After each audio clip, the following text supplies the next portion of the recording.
Pinakamabilis yung lakad. Isang balik pa. Okay. Isang balik pa. Ayan. So, yan na yung pinakamabilis yung lakad? Opo, yan na po. Ayan na. Gusto ko nga mag-check.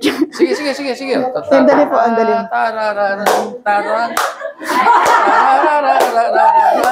Anong punta nyo rito? First time po. First time, ha? Taga saan kayo? Ay, Cavite po. Cavite. Kayo yung, Si Ban. okay. Anong health issue nyo? Isa-isayin natin. Kasi ilan taon na kayo? 66 po. 66, senior na, no? Ano mga health issue nyo? Sabihin nyo sa akin, isa-isayin Yung natin. sa uric, bumaluktot na to, uric acid. So dahil sa uric acid, Bumaliktot na yan, Sige, opo. ano pa? Tapos, Mataas ang uric acid nyo. opo, kinula na po ako ng dugo, tsaka din sa ulo ko. Parang nahihilo-hilo pa nga ako. Nung pumunta kayo rito, nahihilo ba kayo? Hindi. Hindi naman po. Okay, ha? Taba lang. Ano pa? Paglalakad nyo, kamusta? Hindi mahina po ako maglakad. Sige Hindi nga, na po pakita niyo dati. sa akin. Yun. Upo kayo. Para pang ang matuto. Upo kayo. Upo kayo. Okay. Ganyan ka, ano? Dahan-dahan lang? Ganyan ho. Oo, no? Sige, tayo. Upo uli. Hindi na dahan-dahan ninyo, no? Sige, lalakad kayo, ha? Pasensya muna kayo konti. Sige. Pinakamabilis yung lakad. Yan ang pinakamabilis nyo? Ito po yung ganito ko parang makirot. Sige. Masakit po dito. Sige. Pinakamabilis yung lakad. Isang balik pa. Okay. Isang balik pa. Ayan.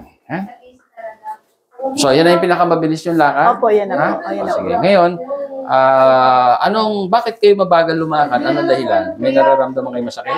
Mayroon Saan? po. Saan? Yung pong parang ngalay po yung pit ko. Garang parang ngalay. Dito kayo. Ha? Ngalay. Ha? Ito ho? Tingnan nyo. Ngalay. Ito? Oo. Ito? Tingnan nyo. Ito? Yan ho, masakit. Ito? Oo. Masakit? Ito? Hindi ho. Ito ho. Tingnan nyo. Yung sa ugat daw Dito po ho. yan eh. Nangangalay ito? Oo, ngalay. Tsaka ho pa. Tsaka ho parang. Sandali. Wala kayong kulani? Masakit ito? Wala po. Wala ha? Wala po. Sige. Ano pa ang nangangalay? Ito ho, parang hindi ho, parang may mga warm na gumagapang. Yun. Sige. So, lumalabas, nagkaka-sciatic na kayo, ha? Alin natin. Anyway, so pa naman araw-araw lang ang trabaho namin dito. Salamat Okay. po. Sige, ha? Marami na kaming natulungan dyan. Bumilis ang lakad. Sige. Yan yung parang napipigil ho. Oo, sige. Yan, parang napipigil ho. Ha? Pero, susunod kayo sa diet, ha? Yung nutrients, pupunta kayo ng regular dito, nilinis, magdi-detox kayo buong katawan. Ha? Okay. Isa lang anin sa atin yung uric acid. Tandaan Yun nyo. nga po uric acid ko eh. Ang uric acid, pangkaraniwan nyo na yung uric acid naririnig, ha? Huwag niyong kakalimutan, delikado yan. Yan ang pinagsisimulan ng stroke. Bakit? Yun nga po. Ang uric acid, pag umikot sa system natin yan, bubog yan eh. Tignan nyo, ba't nagkakaroon ng uric acid? Kasi, napakain tayo ng karni na parami. Tama? Oo. Nung dumami tayo, nagkaroon ng protein, ano?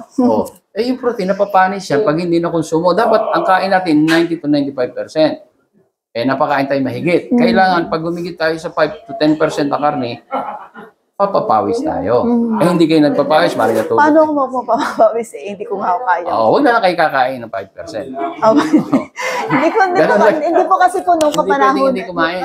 Walang problema, kami bahala dyan. Ganito.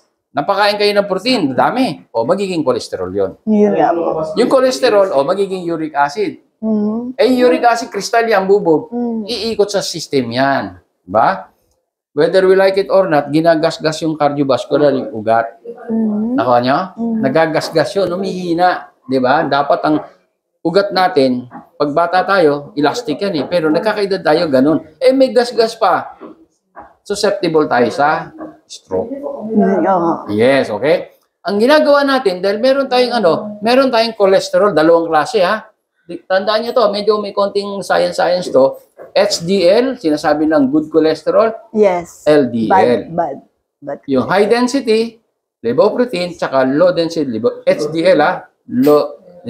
Pero ang totoo, pareho natin kailangan yan. Yung HDL, ang katawan natin nagpo-produce ng cholesterol mula sa atayin natin. O, yung excess niyan, kailangan ng utak natin yung cholesterol eh. At yan ang nagre-repair ng ating muscle. Kailangan natin yan eh. Yung excess niyan, yung HDL, kukunin yan tapos ibabalik dun sa liver. O, tapos yung low density naman, yun ang dinadala sa utak. At yung sa ibang nire-repair. Kaya yung mga nagagasgas yan, yung cholesterol na LDL, yun ang nire-repair. Base sa science to, ha? Iba kumukontra, pero mas marami umaayon sa ganyang paliwanag. So, kailangan natin yan, pero wag sobra. May fat liver. O, di ba, dito, fat liver, pangkaraniwan na lang sa atin yan. O, di ba, susunod lang kayo, bakit? Pagaganahin natin yung sarili niyong doktor. Para gumana yan, aalisin natin yung toxic. Dugong Pagagandahin, papupulahin natin dapat yung dugo. Okay, sige. Yun lang, ganun lang kasimple. Okay? Tapos, ang gagawin ko, nangyari sa inyo, hindi kayo makalakad maayos, hindi flexible, kasi yung muscle nyo nakaganon. Dapat nakaganyan yan, no? Eh, gumanon, bakit? Kasi umitim na yung dugo nyo, eh.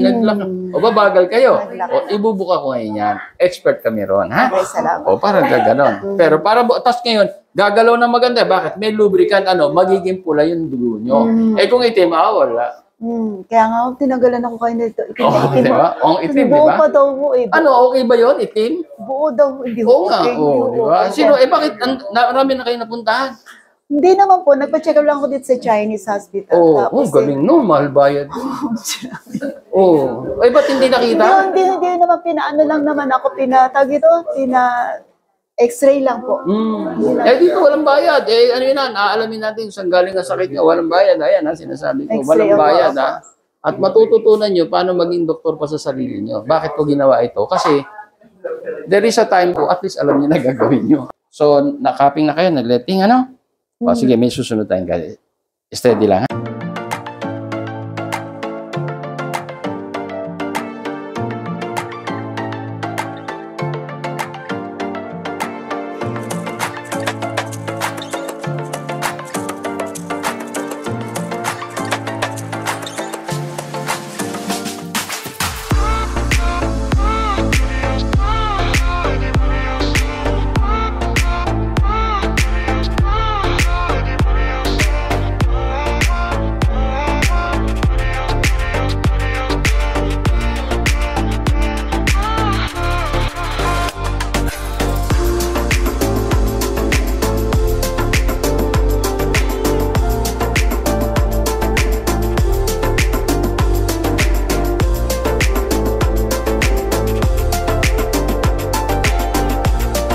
Dito sa likod, tama? Opo.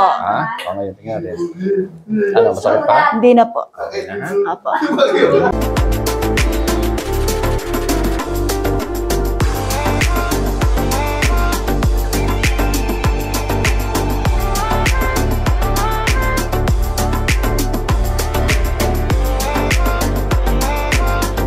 Tingnan natin kung nag-improve yung upo niya tayo. Sige. Ayan, ha? Nakakaano na. Hindi nag-improve na yung upo niya tayo, di ba? Sige, itakbo niya na. Itakbo niya na. Yun, mabilis, ha? Balik. Nakita niyo?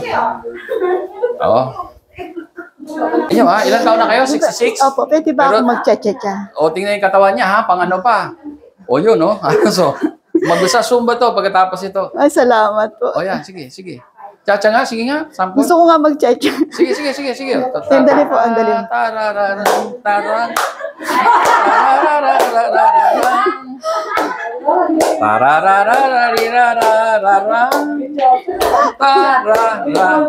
Bayos na. Sige. Okay. Ganyan ka, dahan-dahan lang. Ganyan ho. Pinakamabilis yung lakad. Isang balik pa. Okay. Isang balik pa. Ayan. So, yan na yung pinakamabilis yung lakad. Opo, yan na po. Sige. Tingnan natin kung nag-improve yung upo niya tayo. Sige. Ayan, ha? Nakakaano na. Hindi nag-improve na yung upo niya. Sige, itakbo niya na. Yun, mabilis, ha? Balik. Nakita niyo? Gusto ko nga mag-cha-cha. Sige. Andali po, andali.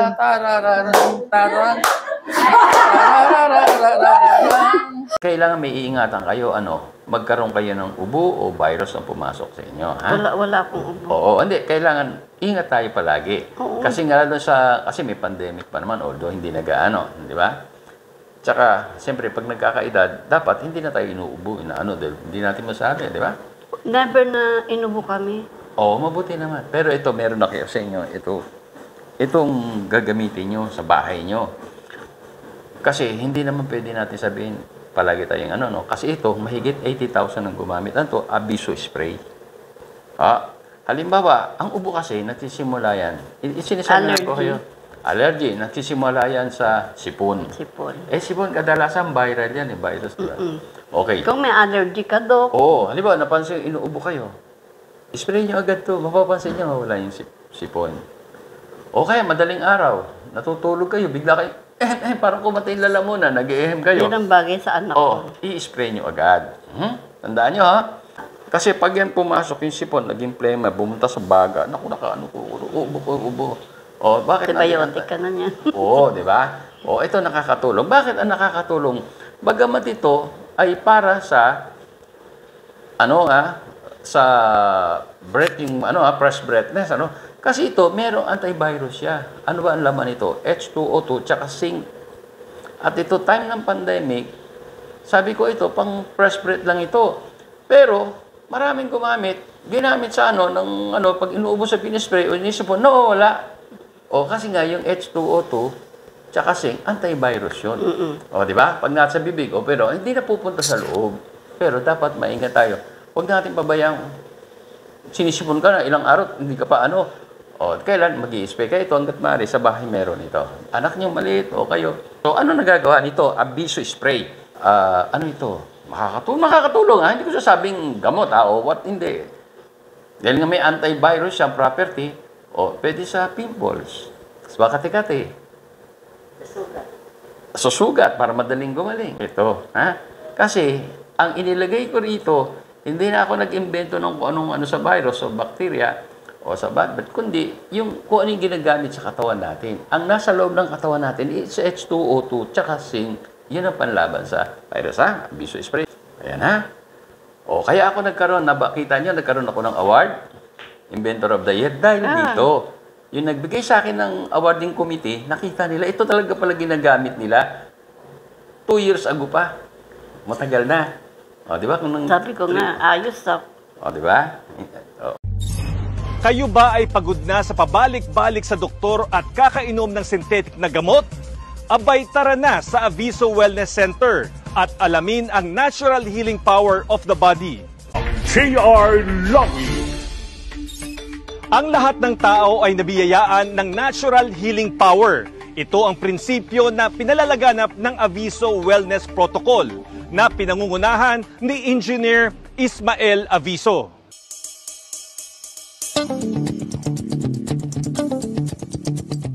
Ayon kay Engineer Aviso, nagkakaroon ng iba't ibang sakit ang tao dahil napabayaan at hindi na gumagana ang ating natural healing power. Ang tao, pag hindi tayo nag-detox, nagbi-build up yung toxic Kasi dapat ang tao, para maganda ang katawan natin, maganda ang daloy ng dugo, merong nutrients na kailangan sa atin. Malaking bagay ang diet o kung ano ang ating kinakain para gumana ang ating natural healing power. Kaya dapat ang kinakain natin, prutas at gulay, 90 to 95%. 5 to 10% lang ang karne.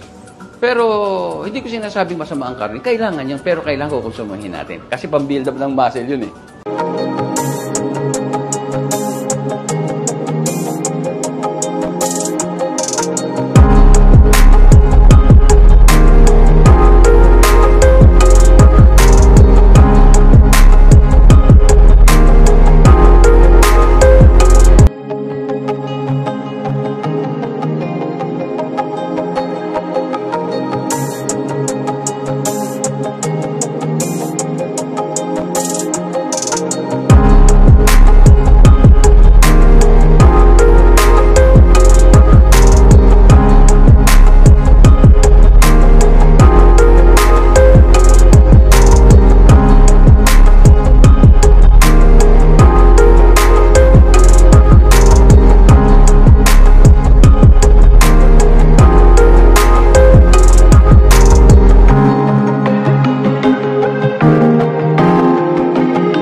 Ilang mga natatanging Pinoy sa bansa ginawaran ng pagkilala sa katatapos lang na Bravo Filipino Awards na ginanap sa Manila Hotel. Pasabinigyang pagkilala yung Pinoy inventor na si Ismael Aviso Sr. bilang Inventor of the Year at kanyang anak na young entrepreneur na ginawaran ng Excellence in Business.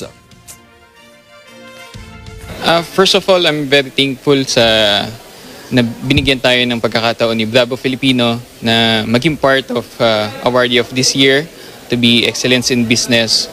So I'm very happy na nakasali yung business namin dito. Nagpapasalamat ako maraming. Una sa Diyos, siyempre. Pangalawa, sa mga organizer nito, nakilala nila yan. Lalo-lalo na sa panahon ng pandemic.